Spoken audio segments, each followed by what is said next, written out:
Kipnis with Robert Lynch and Associates, and she'll go through the details of those maps for you. I have provided a copy of this presentation in its entirety. I'm only going to read a couple of highlight items in the interest of time, but I have provided a complete document to your staff. The revised alliance map that you'll see from Jill today keeps all 9 counties whole and keeps Pinal and Mojave counties mostly whole. Certainly Maricopa and Pima County are split, as is Yuma County and Coconino County, although they're only split once each. We do think that it's important that this map be given some consideration because rural cities and counties, rural cities and towns use the counties to communicate, particularly with the federal government. God, I hope that's not me. Oh. A map that does not keep rural counties together does not benefit the counties or the state as a whole. Our proposed congressional map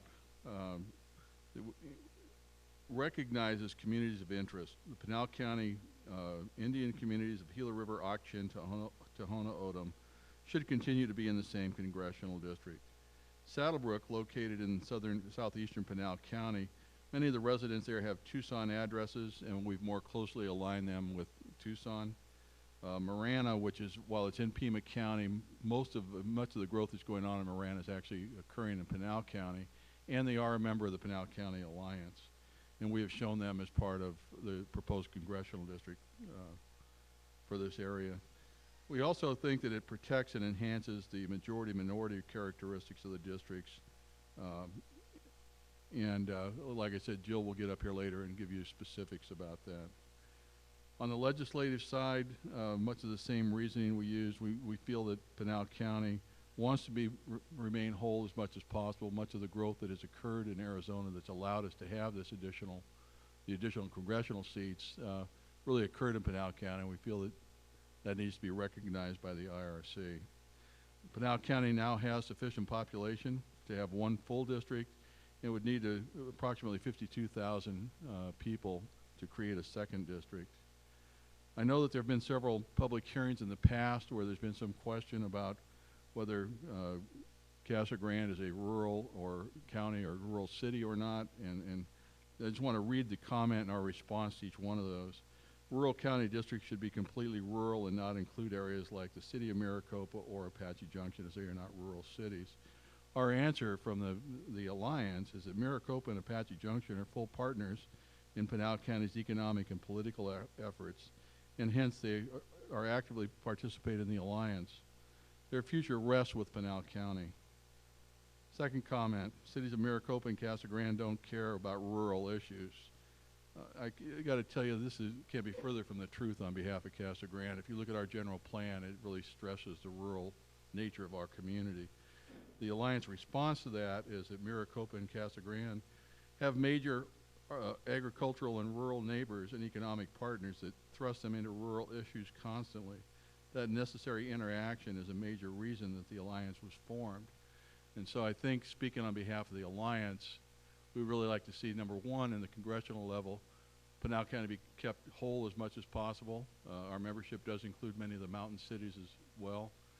And on the legislative side, like I said, we'd like to have at least one district that is wholly within Pinal County as much as possible, and a second one where we would be a major voice in that. So thank you, and I don't envy your day, but I'm glad it's the end of the day and the end of the road for you for today. So thank you for the time. Thank you, sir. Next up, we've got the mayor of Queen Creek, Mayor Gail Barney.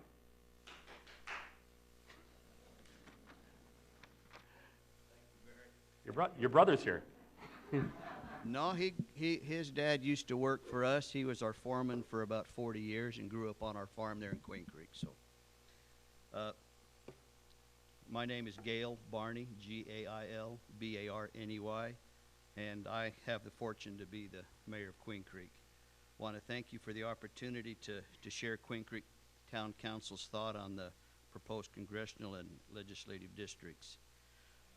As everyone knows, you have had a challenging few months and especially a challenging week, and we appreciate the fact that you're still here working at it and haven't given up on us. The town's focused on two primary issues, and it's the legislative district, of course, and the congressional district. And the town, as it's shown on the maps right now, is divided into two different districts on the congressional and the legislative, and we are making the request to be made whole by being in one congressional district and one legislative district. And as Mayor Jackson has said, he didn't say it specifically, but Queen Creek is also part of the Pinal County Governmental Alliance. And their maps have shown by our request that we've been removed from them. There is about 500 of our residents that live in Pinal County, and we feel that it would be more appropriate for them to be aligned with the rest of Queen Creek and in Maricopa County because of our governmental alliance or governmental agreements with our neighboring communities in Maricopa County that we rely on quite a few of our services and some of our intergovernmental agreements. Not that Pinal County hasn't been great for Queen Creek. They've been real good partners in working and doing a lot of things with us, but we're just more aligned with Maricopa County at this time than Pinal County. We have sent letters to the commission and maps explaining this to us. And again, we do support the Pinal County, or Pinal, I was president of that organization. I can't even say the right name, but we do align with their thoughts and their maps. The town council respectfully, boy, I'm tongue-tied. It's been a long day. I've been irrigating all most of the night. We still farm in Queen Creek. We would request to be aligned in Congressional District 5 and Legislative District number 12. We would prefer and don't want our town to be divided. And I thank you for your time and your energies. Thank you, sir. Next up, we have council member of the town of Queen Creek, Robin Benning, followed by Pinal County Government Alliance, Jill, and Pinal County Supervisor David Snyder. So, thank you for giving me the opportunity to address you tonight, honorable members of the Arizona Independent Redistricting Commission. For the record, my name is Robin Benning, R-O-B-I-N-B-E-N-N-I-N-G, and I am a council member representing the town of Queen Creek along with our mayor, Gail Barney. As the mayor stated, we appreciate the opportunity to present the town's perspective on redistricting maps, and we hope that our attendance tonight and at multiple hearings emphasizes how important it is to the town of Queen Creek that the final redistricting maps keep the town of Queen Creek in one congressional and one legislative district, which reflect our desire to be within the urban Arizona and Maricopa County cohort. As explained in multiple hearings and letters to the commission, as well as previous statements, it's extremely important for the town to be kept with the urban Maricopa County population. The town of Queen Creek respectfully requests the commission amend the draft maps to place the entire town within Congressional District 5 and Legislative District 12, including the portion of the town's incorporated area which lies within Pinal County. The portions of our population that reside in Pinal County do not wish to be separated into a rural or non-Maricopa County district. Thank you again for the opportunity to speak on behalf of the residents of Queen Creek. I sincerely hope you'll revise the map to include the town in one congressional district and one legislative district. Thank you very much. thank you, sir. Next up, we have Jill. And Jill, have you turned in your information to?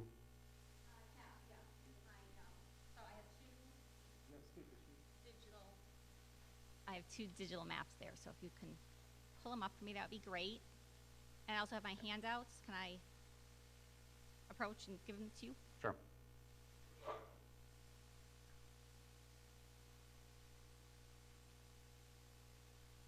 Thank you. It's Jill Kipnis, K-I-P-N-E-S. I'm with Robert S. Lynch and Associates, and we represent Pinal County Government Alliance. Mic up. I can.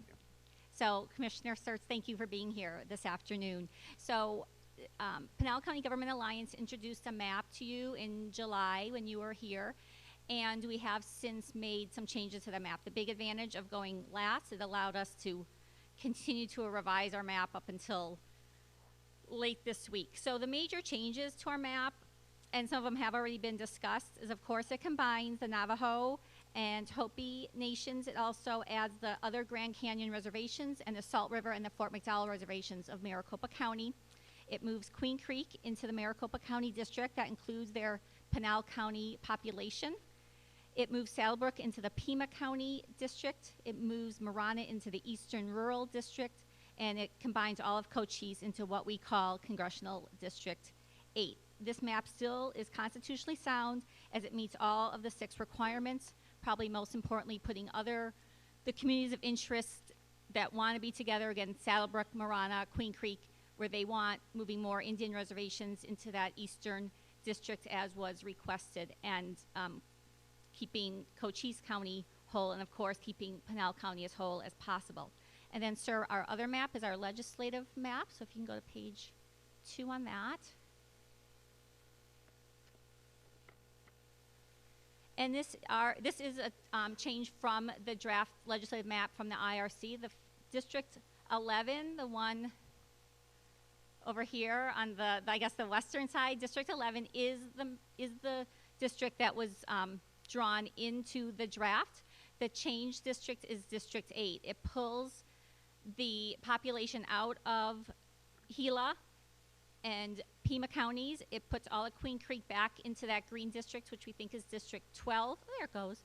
And it puts Apache Junction and Gold Canyon into District 8. So it makes 2 complete Pinal County districts, again, along with that northern Pima population, which is, as Mayor Jackson has said, is growing into Pinal County, and they're becoming more aligned with Pinal County. So what we really are asking is, after all the public testimony that we have heard, as well as everybody else, again, we're last, so we got to already hear everything else everyone has said, is that we know there's going to be a lot of changes going on, especially on the legislative map.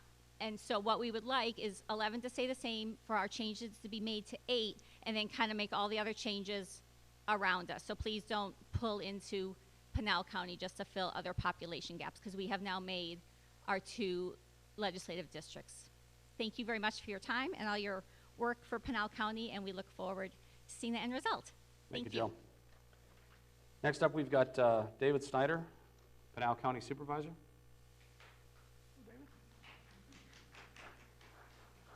Not members of the family, but I thank them for their support. My name is David Snyder, David and S-N-I-D-E-R. I'm the Pinal County Supervisor for District 3, and welcome to District 3 today.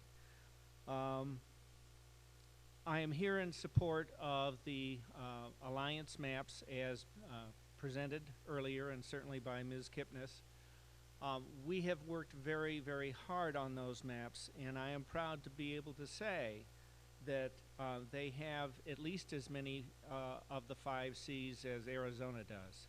They are constitutional, they are compact, they are competitive, they represent communities of interest, and they are compliant with all federal and state regulations as they pertain to redistricting.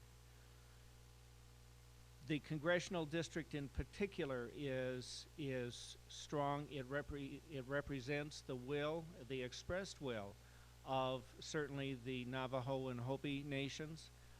It takes into account discussions with the eastern Arizona counties. As Mayor Jackson has said, counties are a fundamental unit of communication and government for much of rural Arizona, and we deserve to be together. We think that the alliance maps represent the 2 rural districts that everybody has been talking about from the get-go, and they have been tweaked in a responsible manner to solve some of the issues that you have been confronted with and that you've heard about over the past month and a half.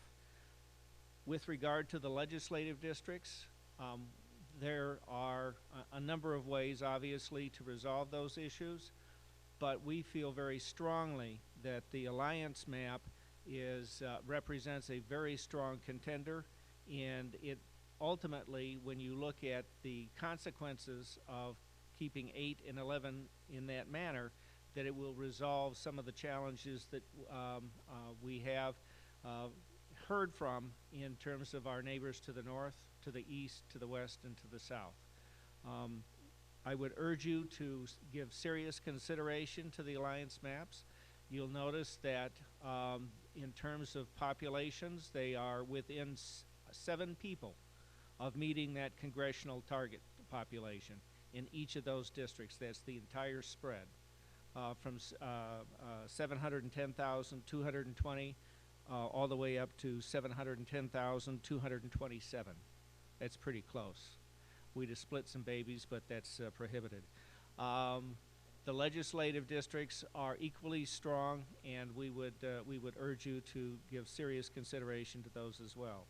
As I said, when you were first here in Casa Grande, many months ago, I'm sure it seems like, we don't envy you.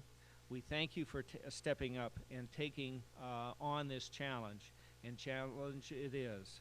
I respect your willingness to put yourself in harm's way, as it were, and so thank you and best of fortune. We look forward to working with you in future endeavors. Thank you. Thank you, sir.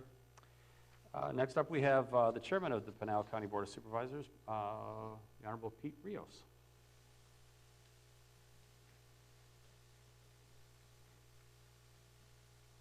Thank you. Good seeing you again. Pete Rios, R-I-O-S, Pinal County Board of Supervisors, serving in the capacity of chairman right now.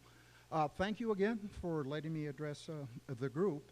And as I stated last time, I think we were in Globe or St. Carlos at one of those hearings, I'm speaking right now for myself, not for a group, but in respect to the congressional map that you all have basically put up. Of course, you haven't adopted. You still need to do some tweaking and changing. But as far as those particular boundaries go, when I look at the U.S. Constitution of one man, one vote, when I look at the Voting Rights Act of 1965 that was again approved in 2006 by a Republican president, Republican Congress, and Republican U.S. Senate, I find that that map pretty much addresses those two major issues. And that is what I look at when I look at boundaries.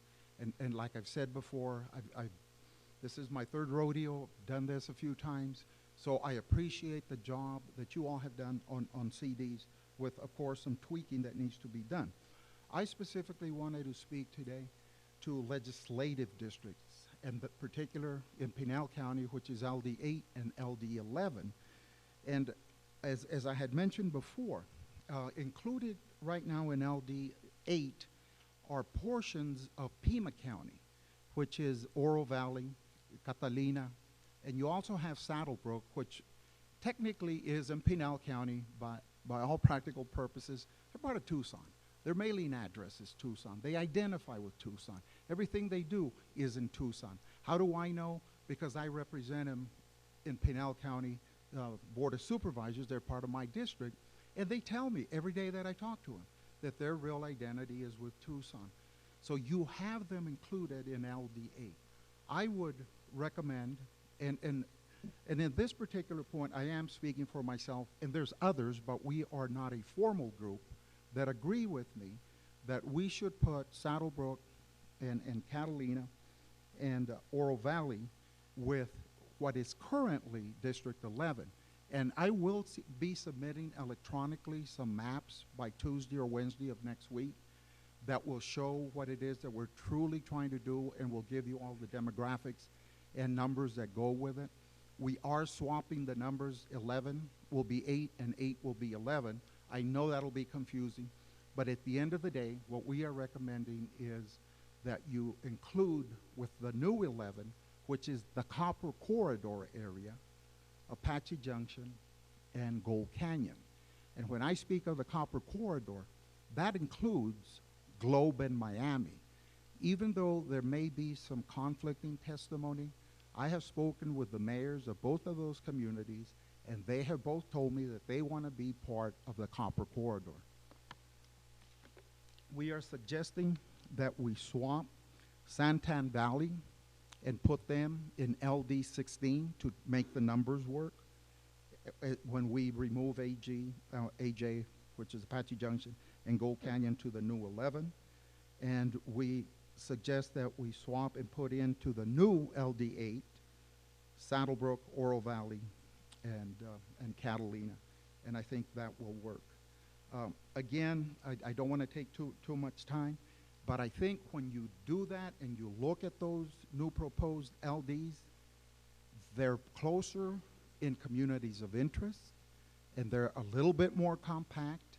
And you have to remember, when we put Globe in Miami with the Copper Corridor, that is part of the COG, Councils of Government. We belong to the same COG, which is the Central Arizona Association of Governments. Pima County does not belong to that. And I heard the buzzer, so with that, I will terminate, and I thank you very much. Mr. Rios, just before you step away, Yes. just as general information, we're going to continue how the proposition was crafted at 106. It said that there was a minimum of a 30-day review period after the draft maps were approved. That means the minimum is going to continue. That doesn't mean that there's a cutoff. We're going to continue to receive maps. We're going to continue to receive testimony. So we're going to encourage everyone to get their information as quickly as possible. But I just wanted to let you know that as you have those in, that to deliver it. And by the way, everybody, this is one lucky guy. When we were up in Globe, we took a 15-minute quick break. He popped over and dropped $1 into one of the machines and came out a winner. So. And that's why I asked. I hope you don't send these tapes to Internal Revenue Service. That's but I exactly will right. be reporting it as extra income. Thank you. Very good. Thank you, Mr. Rios. Next up, we've got Lynn Pancrasi, who I think gets the driving award.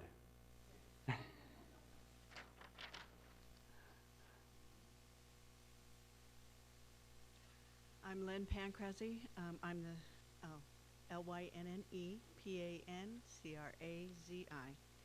I am the state rep for Yuma and La Paz County, which is currently District 24. Rural Arizona, my part of rural Arizona would like to stay rural. Right now, the districts that you have us attached to would be parts of Maricopa County. And if at all possible, if you could include Yuma and La Paz counties together as a whole into one district. I understand George Reiner from my community put together a map that met all the requirements and presented it at the Yuma hearing. And with that, if for some reason you cannot include Yuma, you have to split Yuma. Yuma would like to be attached to another rural area, which is either Buckeye or Gila Bend. And then District 4 could be attached to Santa Cruz. And that would help keep the map and the representation rural. But again, we would like to be put together into one district, mainly because of rural representation and the lack of thereof at the state legislature. With the way that the maps have been drawn, the District 13 would more than likely be represented by somebody from Litchfield Park or Surprise, which has nothing in common with Yuma County, which is rural and agricultural. District 4, on the other hand, is a pretty good minority-majority district, and if we allowed the Strip to come down to Mojave County, and we put La Paz County in with Yuma County in District 13, and we picked up Gila Bend and Buckeye, that district would also be rural, and regardless of who's representing who, they would be rural representatives, which the voice of rural Arizona needs to be heard at the Capitol. So with that, thank you very much. Thank you. And Representative Pancrasi, I wanted to, I'm glad that you are okay. Oh, yes, I am. I am okay, yes. The playhouse is tore, and my car is now fixed, so. Well, congratulations. She was a road warrior as we were going through our tour, and doing so, there was a mishap on the highway, and she's okay, we're always happy to hear that. So thank you very much for our representatives and our leaders in coming up and giving testimony. So now we'll go to members of the general public, I believe, and Again, our comment period is we're looking for about 4 minutes, and I'll name off the first 3 that will be coming up for testimony. First up will be Greg Schuler, followed by Barry McCain and Penny Phelan. And again, as a reminder to spell your name for the recorder. Thank you. My name is Gregory Schuler, Gregory Schuller.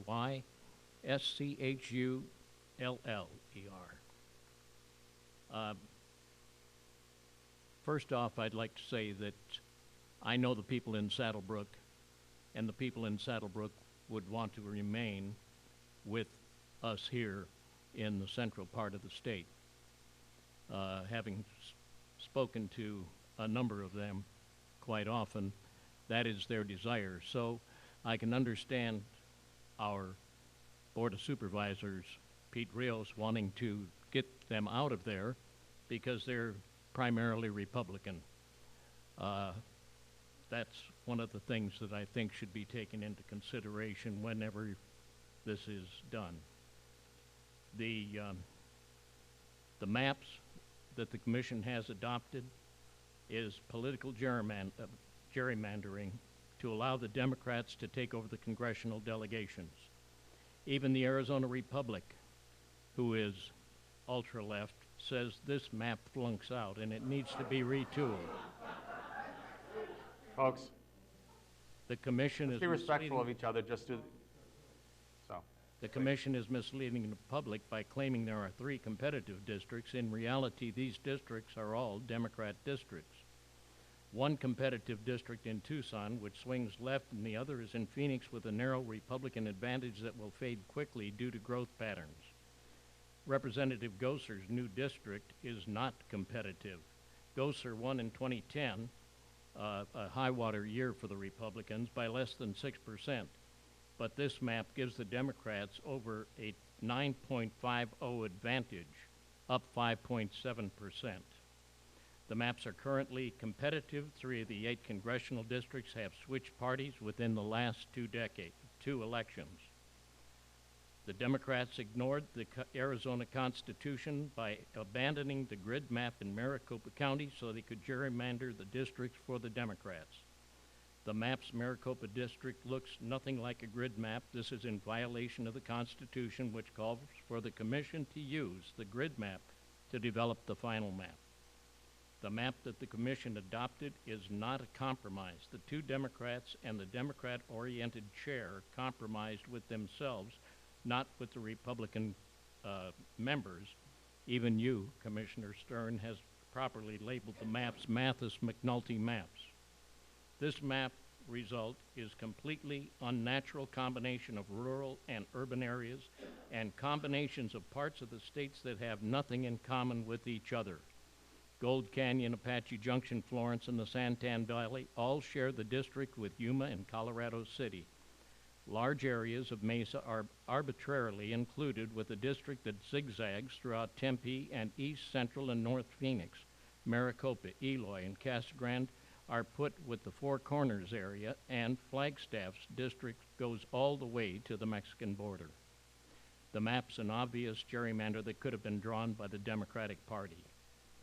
The new CD9 slithers around like a snake and was gerrymandered solely for the purpose of giving a congressional seat to liberal Kristen Sinema and David Sharpia. The Gosar districts goes from being a competitive one to a not competitive one, from Democrats 3.8 to over 9.50. Considering the district was close even in 2010, these kinds of numbers makes it virtually impossible for a Republican to win in any election year. The Democrats are protesting, and Giffords district goes from R. Thank you very much. If you've got formal comments, you can go ahead and submit them, and we'll have them completely Thank you. put into the record. Thank you, Mr. Schuller. Next up is Barry McCain.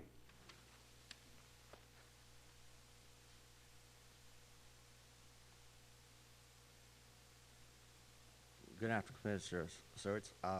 My name is Barry McCain, spelled like the senator. I like to spell that.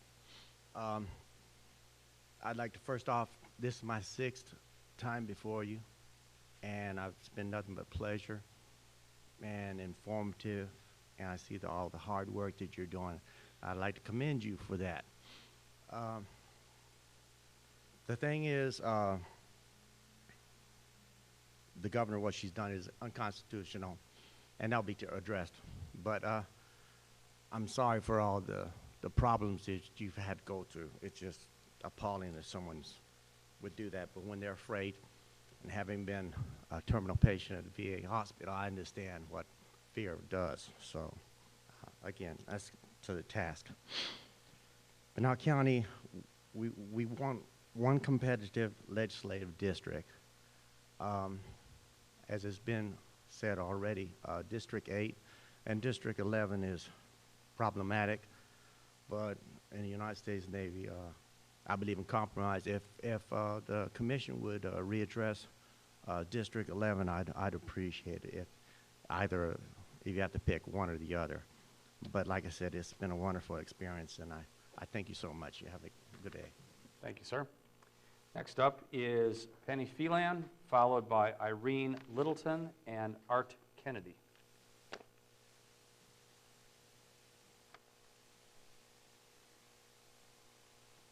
Good afternoon. I'm Penny Phelan, and Phelan is spelled P as in Papa, H-E-L-A-N as in Nancy. I appreciate your time this afternoon, and I would like to start by saying I really can't believe all your unselfish gift of time for our state.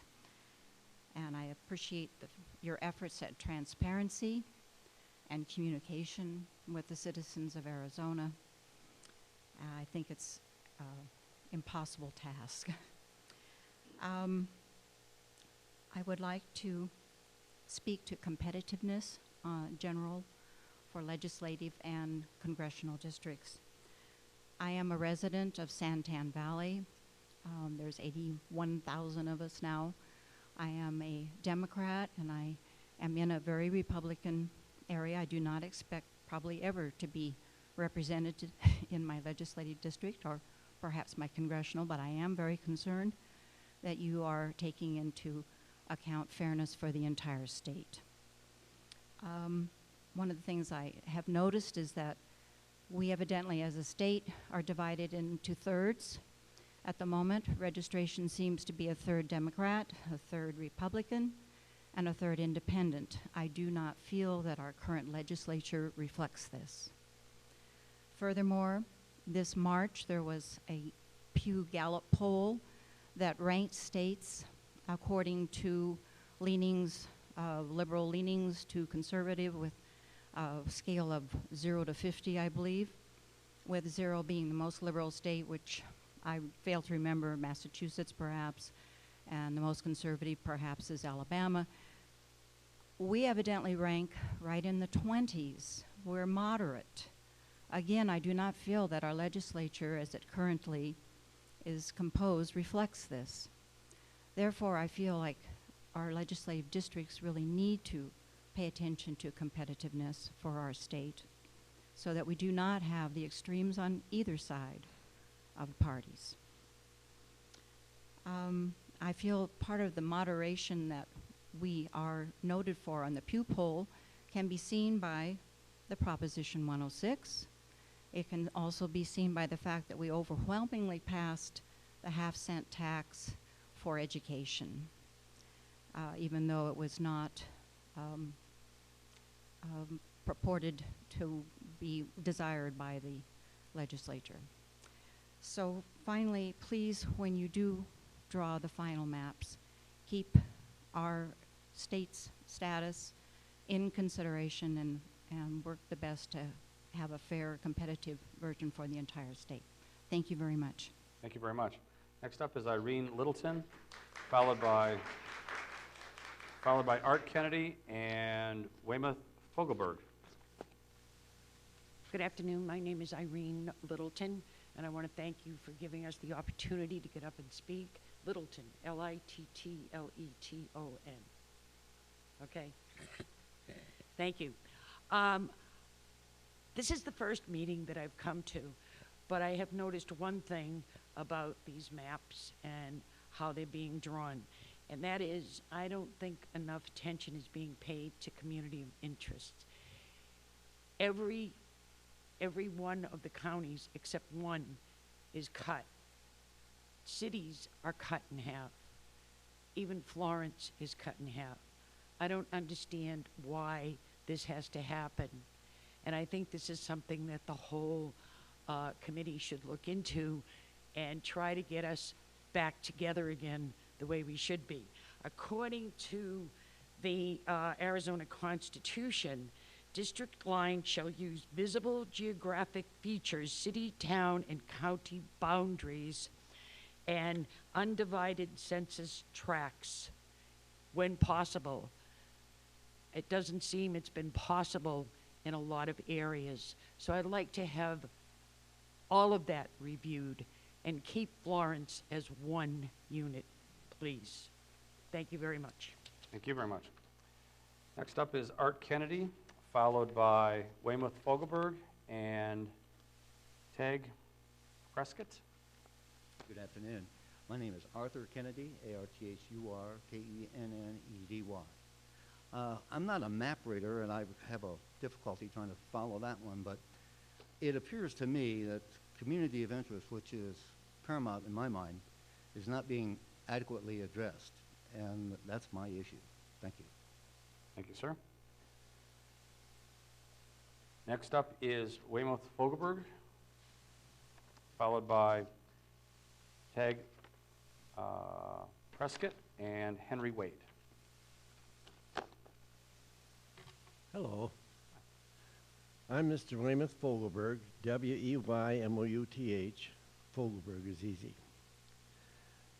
I'm a 92-year-old veteran, and I'm going to do something I've never done before. I'm going to talk about myself as a veteran, because this morning at the Veterans Parade, I was reminded that those many years ago in the South Pacific in World War II, I worked with 85 men who died. I was a medic. I would like to bequeath them to you. I would like to have their guts and their courage with you as you make your decisions.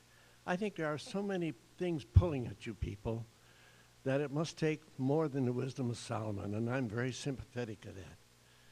But in your heart, want to be fair. Ignore the distortions of people who are extremely partisan. Give these guys what they died for, a fair democracy. Thank you.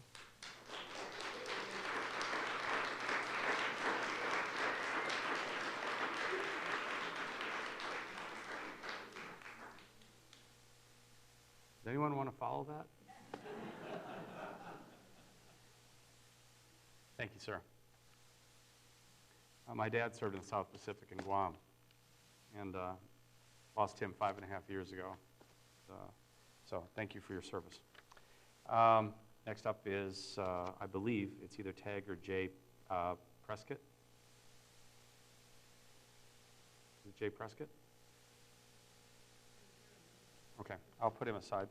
Henry Wade, followed by Tom Cox and Mary Mathias. Good afternoon. My name is Henry Wade, W-A-D-E.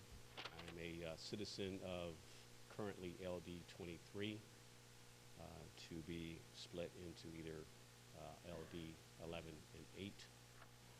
I come before you in several different aspects. However, I'll try to concentrate on at least 12. The main purpose for my standing before you is to thank you for what you have done, the tasks that you have taken on as commissioners, as volunteers. I'm a volunteer in a number of different activities and organizations. These volunteer tasks become jobs after a while and lifestyle eventually.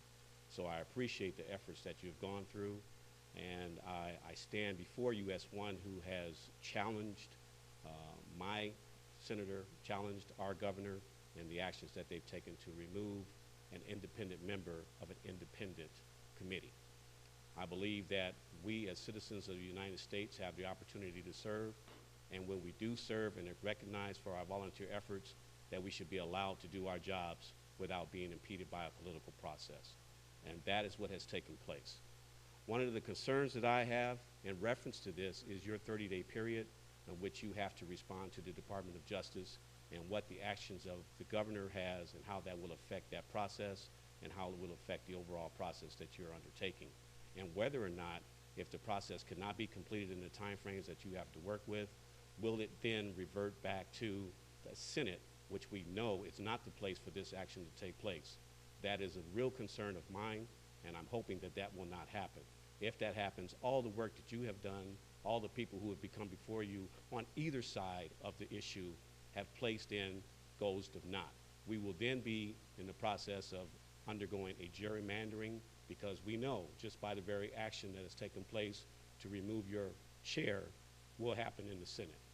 I believe, excuse me, I believe as the gentleman who stood before you, I stand before you as a 20-year veteran of the United States Air Force who under unlimited liability stood to protect and defend the Constitution of the United States.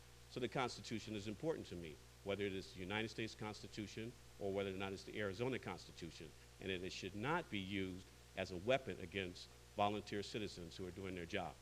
I'm hoping that this process will continue. I hope that competitive districts will be allowed to be presented, and that competitive districts is what will rule the day, whether it be the congressional map or the legislative map that has been put before us. I said this to you the first time I met before you. Do your job.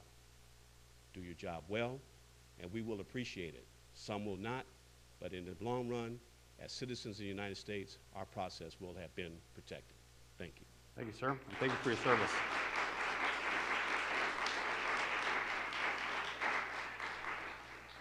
Next up, we have Tom Cox, followed by Mary Mathias and Dwight Snyder.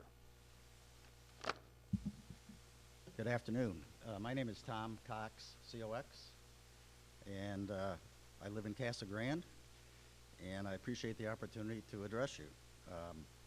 I'll keep my comments brief because most of it's already been said, but in my opinion, no real rural county should be joined with any part of the Metro Phoenix area or Tucson, except when necessary to comply with the Voting Rights Act. The new CD1 places Pinal County with suburban communities of Marana, Oro Valley, and Saddlebrook just north of Tucson. And why in the world has the Pinal County seat of Florence been placed in the Western Rural District? Draw at least two districts completely outside of the Phoenix and Metro Tucson area, one in eastern Arizona and one in western Arizona. As the third largest county in Arizona, but still very rural in nature, Pinal County should be the major population base of a new district that goes east. Thank you for your time. Thank you very much. Next up, we have Mary Mathias, followed by Dwight Snyder and Neola Beza. Good afternoon. My name is Mary Mathias. Mary, as usual, M-A-T-T-H-I-A-S. No relation to the athlete. Just to mention, my father also served in the South Pacific in New Guinea in World War II. So it's always hard to talk about that. My concern with the congressional district is the carving up of Pinal County. I think it needs to be as whole as possible. And if we're missing 7 people, I think they moved here last week. So I'm sure it's going to be just fine for however you do it. I support the alliance map, and my concern is keeping together the communities of interest. And Pinal County has a lot of interest. We have been under, in previous years, we've been under Maricopa County. It was a disaster for us. We've been under Pima County, and it wasn't a whole lot better. So we really do encourage you to think about us as a rural district. Even though most of us have lived all over the world, we like it here. So thank you very much. Thank you, ma'am. Next up is Dwight Snyder, followed by Neola Beza and Diane LeSueur. First, I'd like to thank the commission for the work they've done. I know just by reading all the stops you've made, that it's grueling, and this is, I know you're volunteers, and I'm glad that I wasn't the one that had to do all this work, although I have some interest in it. I live in the Johnson Ranch area, and as most of you know, that's one of the fastest growing areas in the U.S. And there's a lot of changes going on there. I used to drive to San Antonio, and instead of taking the interstate highway, I would drive down through Oracle because it was a nicer drive. And all of a sudden, out of the desert, I arrived in north of Tucson. Well, this area is now going to be put, according to some of these maps, in Pinal County. I really think Saddlebrook is a suburb of Tucson. It's right there. Once you hit that, you're in city traffic. One of the things I did was work the polls in the last election, and I was able to see the way the parties were distributed in the area. And there was a large proportion of Republicans on the rolls.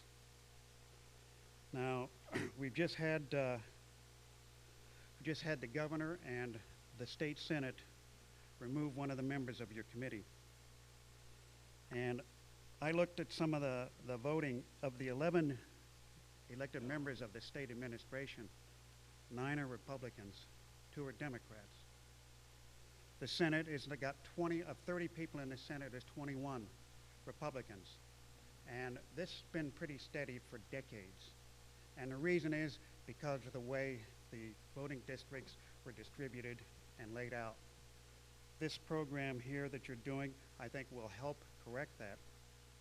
But we have to make sure that the party in power does not corrupt this committee. And I'm hoping that in the next 30 days you'll be able to align this so that it benefits someone other than the Republican Party. There are many, many independents, as Penny Phelan said, maybe a third. And when I was in the polls as a worker, the independents in Arizona had virtually no voice. And I think it's time they got some. Thank you. Thank you, sir. Next up is Neola.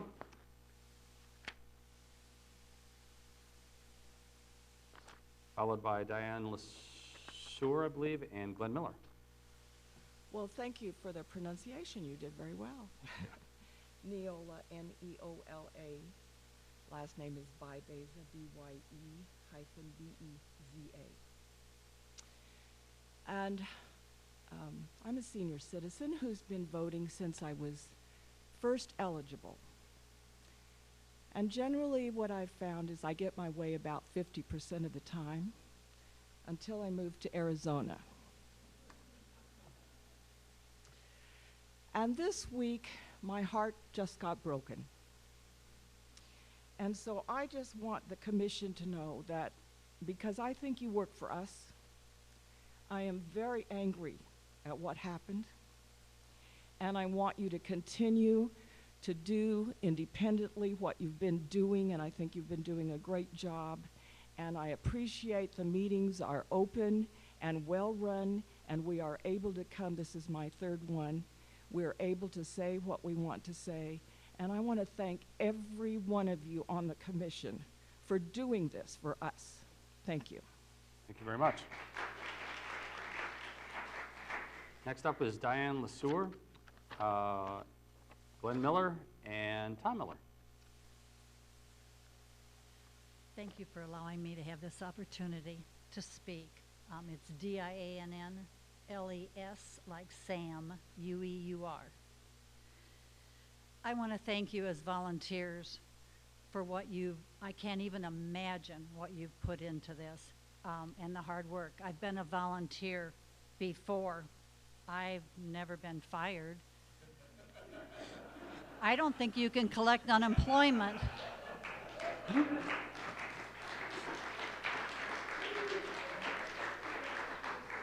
I just want to say I do appreciate the hard work, and that you do listen to rural Pinell County and are helping to try to keep us rural. I appreciate the drafts that you have presented, your grids.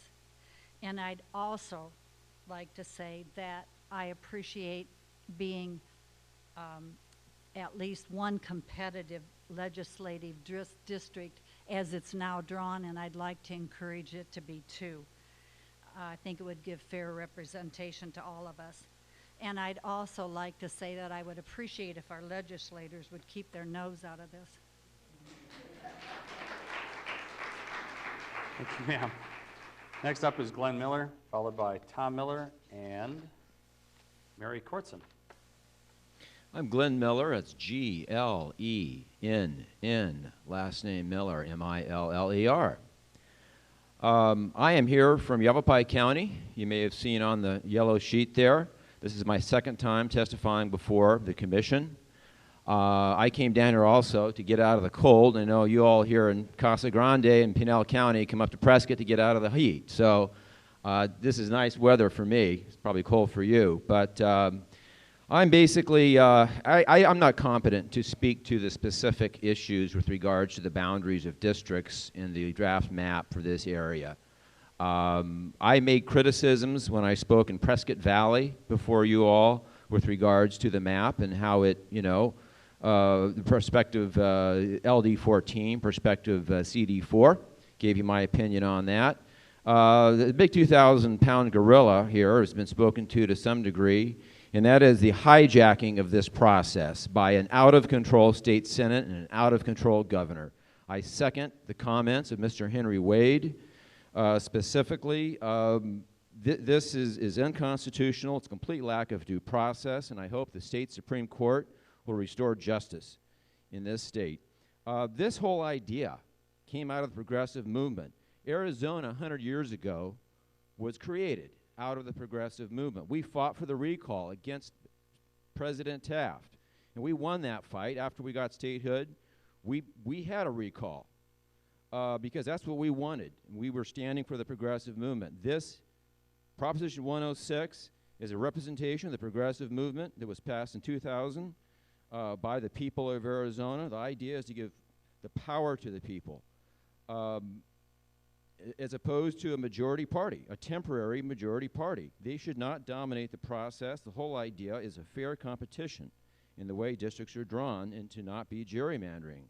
That is why I think beyond the precedence of the mandate of the Voting Rights Act and equal population in each district, the LDs and CDs, I think of the other four, I think competitiveness should be considered the most important.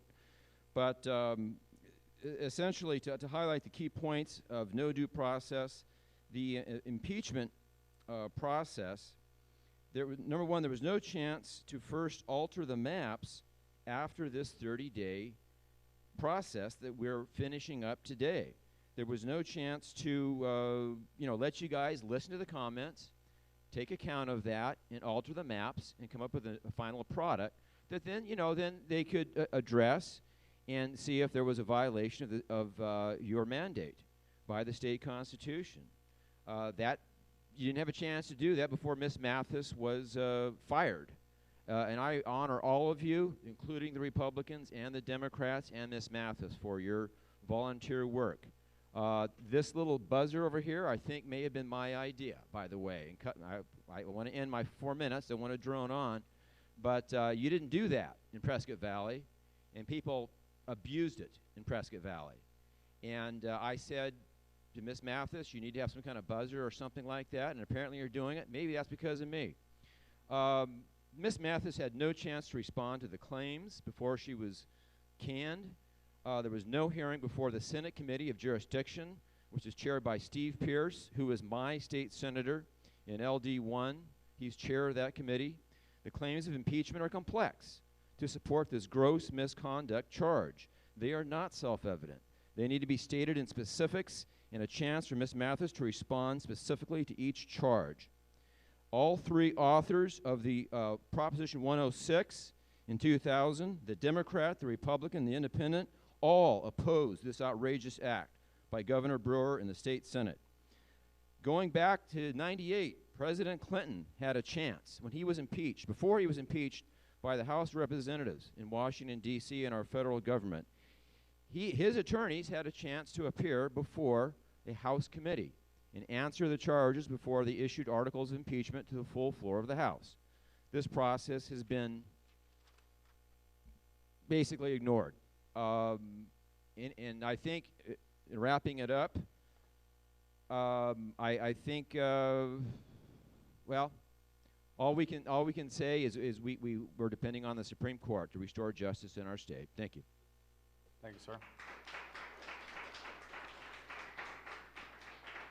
Next up is Tom Miller, followed by Mary Kortson and Dale Smith. Good afternoon. I'm Tom Miller, no relation to Glenn, although I appreciate the music that he produced. And I was a volunteer once and got fired. I volunteered to sing in a group, and pretty quick they told me they really didn't need me. I couldn't understand it. But anyway, I've appeared before the commission on a couple of occasions. I live here in Casa Grande, and I do continue to support that we keep Pinell County whole. I think this is very important. I think the fact that this draft map here has taken the town of Florence and that area away from CD1, to me just makes absolutely no sense, to put it bluntly.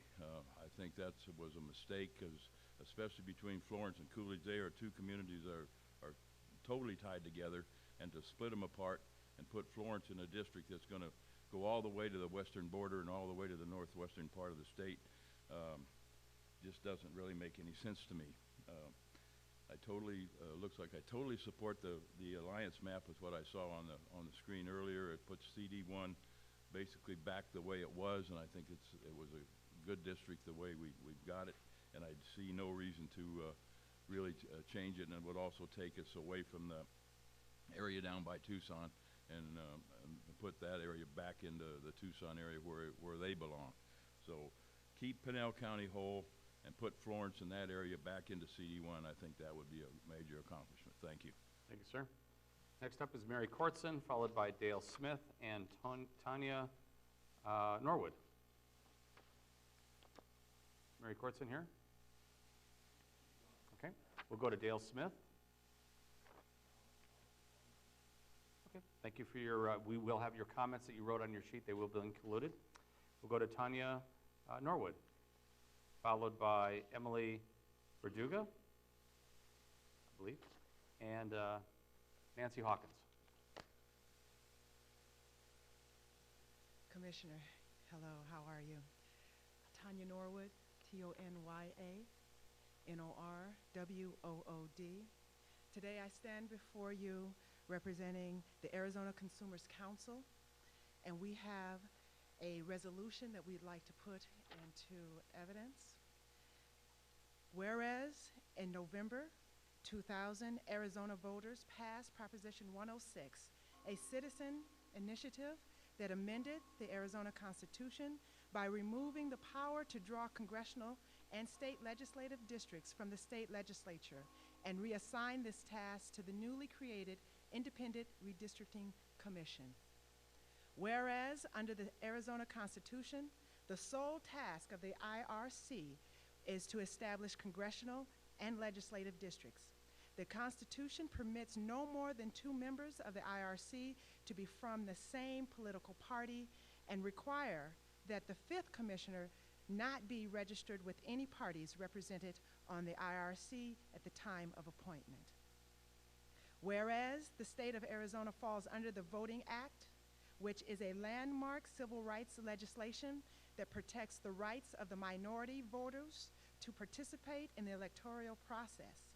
It was enacted in 1965 and amended and extended in subsequent years. The Act's 2 major provisions that concern the redistricting today are Sections 2 and 5. And the commission should be aware of Section 2 and 5, so I will not read those. Now, therefore, be it resolved, we, the Arizona Consumers Council, support maps that A, honor minority-majority landscapes and maintain equal voting representation for all Arizonans. B, that maintain respect for communities of interest. C, that incorporates geographic features and acknowledges the undivided census tract. D, that creates competitive districts without the violation of the before mentioned goals. Be it resolved that we, the Arizona Consumers Council, affirm the autonomous right and responsibility of the Arizona Independent Redistricting Commission and condemn all actions that circumvent, distract from, or unjustly influence the independent operation of this commission. Be it also resolved, we, the Arizona Consumers Council, support the Arizona's Independent Redistricting Commission's transparent implementation of the will of the Arizona voters outlined in Proposition 106, established in 2000. Be it further resolved, we, the Arizona Consumers Council, assert faith and trust in the character and integrity of the chosen commissioners assigned to fulfill the charge of the redistricting process. We additionally emphasize our unyielding support of Chairwoman Colleen C. Mathis. Be it finally resolved, we, the Arizona Consumers Council, and its members condemn the deliberate actions of the governor and the members of the legislature that conspire to undermine the standing of this commission and the will of the Arizona people. Thank you, sir, for your time. Thank you. Ms. Norwood, do you have information that you could be able to submit about who the Arizona Consumer Council is and their membership? Yes, sir. That'd be a great help to be able to place in the record along with the resolution. Thank you, sir. Thank you very much. Next up is Emily Verdugo, I believe, Nancy Hawkins, and Tom Ramsdell. Good afternoon, Commissioner Sturts. My name is Emily Verdugo, V-E-R-D-U-G-O, and I have come before you on several occasions, and I have stated my appreciation for the proposed Congressional District 1, which includes most of Pinal County, and is perfectly competitive. The proposed legislative map for Pinal districts has not met the competitive criteria, and I hope the Commission will tweak this map to make it more competitive. We deserve 2 competitive districts. And we deserve it because we all know the Arizona Supreme Court issued a finding in 2009 that competitiveness is not subordinate to the other criteria and should be taken into consideration as well as the other 5. So please, make our LDs more competitive. But I also wanted to take the time to cover some of the talking points I've heard today, because even after months of testimony and meetings, some folks just don't get it. The congressional map, we have 9. 4 out of those 9 districts are favor Republicans, and only 2 are safe for Democrats. As for the legislative district map, we have 30. 17 out of those 30 favor Republicans. A word about gerrymandering. Like Ms. Phelan had mentioned, Arizona is 1/3 Democrat, 1/3 Republican, 1/3 Independent. The proposed maps do not mirror this, and definitely do not favor Democrats. What was proposed in the congressional maps was an increase in competitive districts, which is what folks have come before you asking for. As to certain urban/rural areas, folks have come before the Commission asking for 2 rural districts, 2 rural majority districts. And in order to do this, some areas had to be placed with urban areas, and that's what came of it. In closing, I just wanted to say thank you to the Arizona Independent Redistricting Commission for all their hard work. But most of all, for listening to all of us who have said time and time again, we want competitive districts. This message has been clear to you. Now let's make it clear to our governor and the state senate. Thank you. Thank you. Next up we have Nancy Hawkins, Tom Ramsdell, and Lynn San Angelo.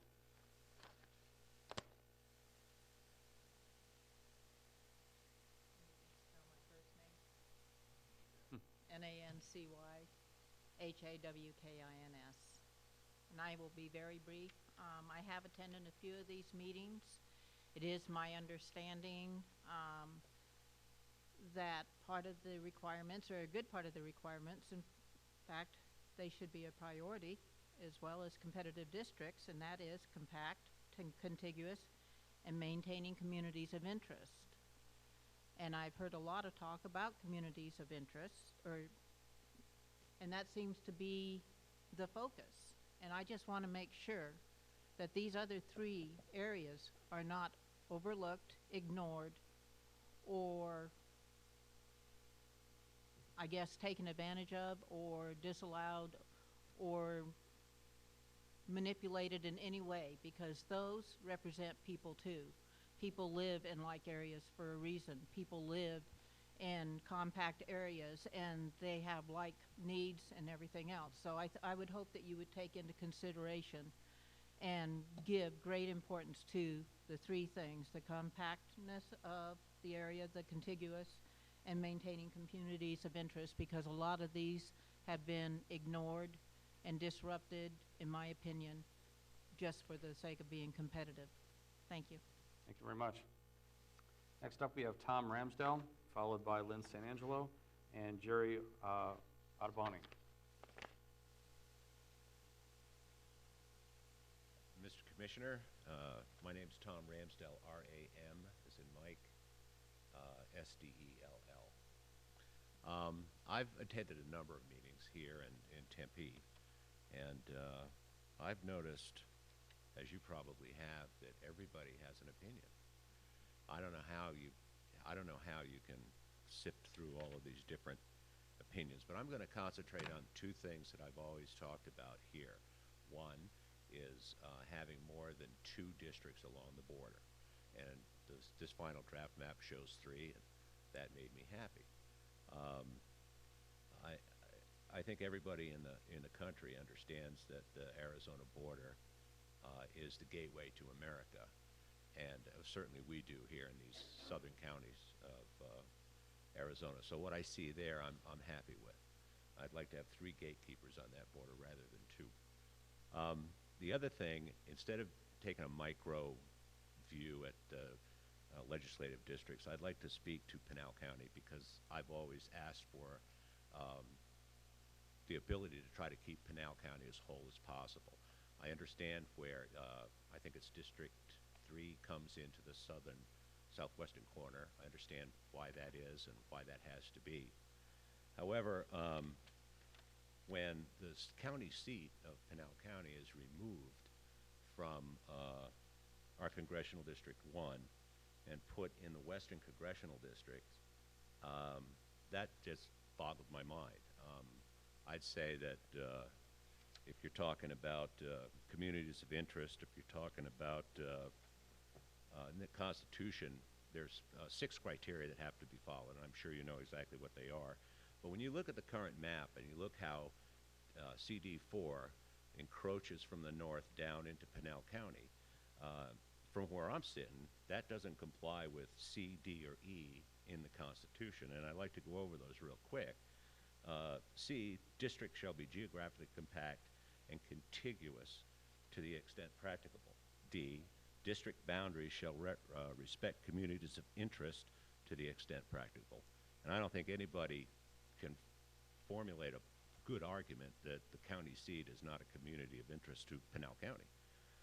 And E, to the extent practicable, district lines shall have visible geographic features, city, town, and county boundaries, and undivided census tracts. Now, I know where Pinal County is located, and I know exactly where Florence is because I drive there all the time. But to take Florence and put it in with cities in Yavapai County, Mojave County, like Cottonwood, Peoria, Sedona, Prescott, Camp Verde, Chino Valley, Clarkdale, Dewey, Humboldt, I'm slowing down for her, Prescott Valley, Lake Havasu, Kingman, Bullhead City, and Colorado City, plus 24 unincorporated towns and settlements in Mojave County. I don't get that. It's here, it's in our county, it's our county seat, and it should be part of Pinal County. It's not as bad as October 1st when I looked at that map that came out with 5 congressional districts in Pinal County. That's why I went to that meeting in Tempe on Monday and found out that we were back down to 3. So if you would, just look at Pinal County. We're rural in nature. We want to be in with our rural partners on the eastern side of the state because those are our communities of interest. We have common goals. And, you know, if it were me, if I was, you know, the guy, I would move that line up and put Marana and Oro Valley back down into that southern district. And by moving the boundary up, you could move the northern boundary and we could get Florence back into our district. So if you'd please consider that and try to make Pinal County as whole as possible, I'd appreciate it. Thank you very much. Thank you, sir. Next, we have Lynn St. Angelo, followed by Jerry Ottoboni, and then, unless I haven't handed another sheet, be followed by Barbara Davis. I'm Lynn St. Angelo, LYNNEST_ANGELO. And I came in a little late, but Jill was presenting a map, and I think it was called the Alliance Maps. And I kind of liked what I saw, although you can't see in detail. You only see the big picture, big colors. But it looked very much like probably what I'm going to say I'd like to see as you're adjusting the maps now after this public comment period. The only thing on the CD map I really liked a lot, but the LD8 map, it looked like maybe it cut across on the Pinal County line. And I want to make sure that Oro Valley does not get separated from Saddlebrook because Oro Valley, Catalina, and Saddlebrook are right there together. You can't tell one when you leave one and you come to another. They basically are a community that's right there together. Arizona has 13 counties that are rural with an approximate population of 1.6 million people, according to the census. And that is enough to make at least 2 completely rural congressional districts. The Commission can draw those districts without getting into Metro Phoenix and Metro Tucson, one on the eastern side and one on the western side of Arizona. And it may be that Jill's maps already did this. It kind of looked like she may have taken a lot of this into consideration. If Coconina County must be included in a district with a heavily populated area, it should be kept completely out of Maricopa County and Pima County. The more populated northern Arizona areas with Yavapai County, Mojave County, for example, would be much more compatible with Coconino. The draft map does not comply with the Constitution in a number of ways. The districts are much less compact than those in previous maps. The districts do not respect the rural communities of interest. All of the 9 districts shown in the draft map have a connection to the Metro Phoenix or Metro Tucson areas. It has created districts like CD1, which is not compact, it does not respect communities of interest or geographic boundaries, and it is not competitive. Do not split the 5 counties, Pinal, Cochise, Gila, Pima, and Yavapai, for the one purpose of keeping Coconino County whole. Do not put Pinal County communities of Marana and Oro Valley in with the Eastern Rural District CD1 that includes Coconino County. We would rather be with CD2, which is right there by us. It's southern Arizona. It keeps us in southern Arizona. The rural counties should be able to elect a candidate from rural Arizona, not from suburban Tucson, and the communities in southern Arizona should be able to elect a candidate from southern Arizona.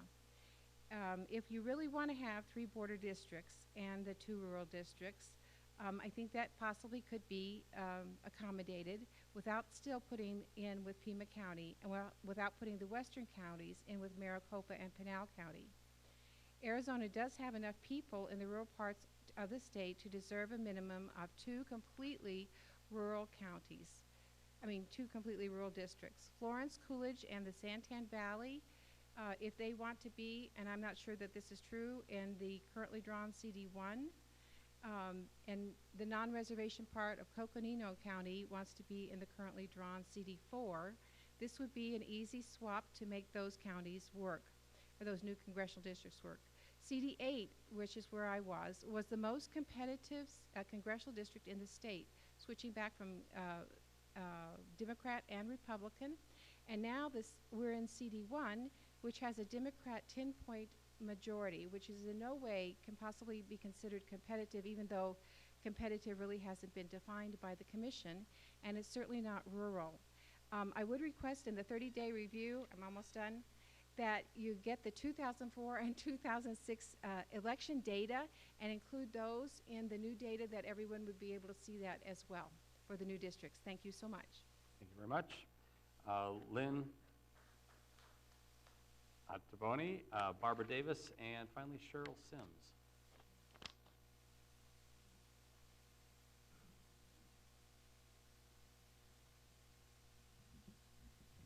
Jerry Ottoboni, that's Ottoboni. CD1 shows no respect for the geographical features of in the state. They have created the largest, most hard-to-travel district in the state has ever seen. This district includes Mojave Desert, the Colorado Plateau, the Central Highlands, the Sonoran Desert, the grasslands, in the southeastern part of the state. It runs from Utah to Mexico. It crosses the Mogollon Rim, the state's Great Divide. It includes 12 of the 14 counties. It appears, in fact, that the geographic feature criteria was totally ignored in this process. The commission has 2 super Hispanic districts and 4 super Republican districts. Both of these is packing. Then there were the weirdly shaped LDs, like LD2 with a tail to get it packed with Hispanics. There are 7 of these LDs. Competitiveness, Indian reservations, and Hispanic districts have been the primary focus of the commission from day one. Never mind communities of interest, which were barely ever discussed, and when they were, certain commissioners reminded the public comment of a few people that ignored the comments of the vast majority of people, as was done in splitting Yuma in half. Making the entire state and all the districts competitive have been the overriding focus of the commission, making all other criteria subject to that, and then refusing to define what competitive is. So the commissioners would say, well, this is competitive like CD1. Well, it has 10-point Democratic majority, and it can be in no way considered competitive. Then McNulty designed CD9 was created, and the voting result from 2004-2006 have never been made available for comparison of whether this is a new district or any other is true competitive. The data manipulation has been and continues to be deplorable. Colleen Mathis was asked to answer questions by the AG from Tom Horner, and instead lawyered up. So she would not respond to questions about the illegal activities, but instead the commission has hired 9 attorneys to protect the 2 Democrats and 1 independent, when the Republicans did not seem to have a problem with testifying without attorneys. And we, the taxpayers, are paying for these very, very expensive personal attorneys to defend these 3 commissioners from the AG and the governor. In addition, Chair Mathis appointed 2 vice chairmen, which now throws the commission into gridlock. This is a blatant violation of the Constitution, Article 4, Part 2, which reads, the 5 commissioners shall then select by majority vote 1 of their members to serve as vice chair. At the time of the vote to select the 2 vice chairs, the IRC has made aware the unconstitutional decision, and Ms. Mathis chose to ignore advice to follow the Constitution. Not only was this unconstitutional, but Mathis' acts has had the predictable impact on the IRC. With 2 vice chairs, it will be almost impossible for the IRC to act on anything. The governor and the Senate realized evidence was overwhelming that Ms. Mathis had committed gross misconduct and substantial neglect of duty. What they perhaps didn't realize was the impact of her unconstitutional reign that would have after she left the IRC. The governor did not go far enough. Voters had no idea what Proposition 106 would bring, and she should have gone ahead and gotten rid of all the commissioners and put the Proposition 106 back on the ballot. Thank you. Thank you. Next up is Barbara Davis and Cheryl Sims.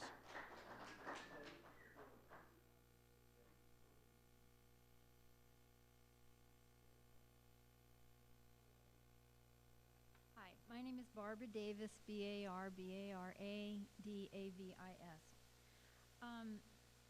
I want to say thank God for all the men and women who have served our country and are currently serving our country.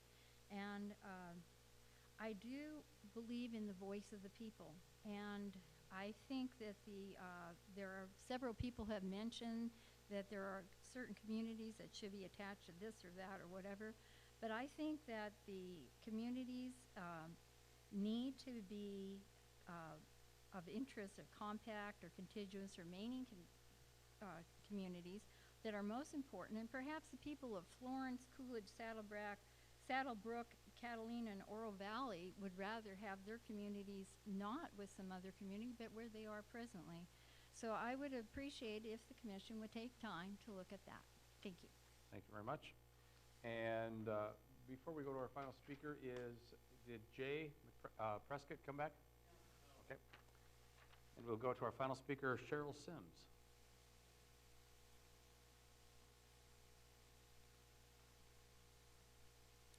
Well, I guess they did save the best for last. I had to do it. You did. Thank you, Commissioner Sturz. My name is Cheryl Sims, CHERYLSIMS,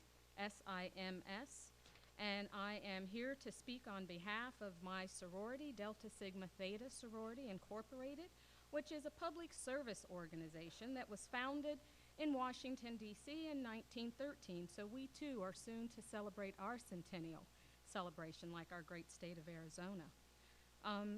Today we are more than 250,000 members strong, and I would like to acknowledge some of my sorority sisters who have come to support me today from around the state of Arizona. If you ladies would please stand. Give yourselves a hand. Come on. Thank you so much. To put into evidence the 2011 Arizona Redistricting Commission resolution in the affirmative, Delta Sigma Theta Sorority Incorporated, sponsored by the Tempe Alumni Chapter, presented by Tucson Alumni Chapter. Whereas in November 2000, Arizona voters passed Proposition 106, a citizen initiative that amended the Arizona Constitution by removing the power to draw congressional and state legislative districts from the state legislature and reassigning this task to the newly created Independent Redistricting Commission, the IRC.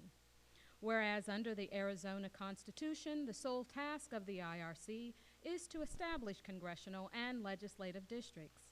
The Constitution permits no more than 2 members of the IRC to be from the same political party and requires that the 5th commissioner not be registered with any party represented on the IRC at the time of appointment. Whereas the state of Arizona falls under the Voting Right Act, which is a landmark civil rights legislation that protects the right of minority voters to participate in the electoral process. It was enacted in 1965 and amended and extended in subsequent years. Therefore, be it resolved that the Arizona chapters of Delta Sigma Theta Sorority Incorporated aligns their support with maps that honor minority-majority landscapes and maintains equal voting representation. Be it resolved, the Arizona chapters of Delta Sigma Theta Sorority Incorporated affirm the autonomous rights and responsibilities of the Arizona Independent Redistricting Commission. Be it also resolved, the Arizona chapters of Delta Sigma Theta Sorority Incorporated supports the Arizona's Independent Redistricting Commission's transparent implementations of the will of the Arizona voters outlined in Proposition 106. Be it further resolved, the Arizona chapters of Delta Sigma Theta Sorority Incorporated assert faith and trust in the character and integrity of the chosen commissioners assigned to fulfill the charge of the redistricting process. Be it finally resolved that Delta Sigma Theta Sorority Incorporated, a sisterhood of 250,000 plus college-educated women, will vigorously encourage each of its members to attend hearings, voice her opinion, and communicate in writing with state senators and representatives in an effort to urge the support and monitoring of the redistricting process. Thank you, Commissioner, for your time, and God bless you. Thank you very much.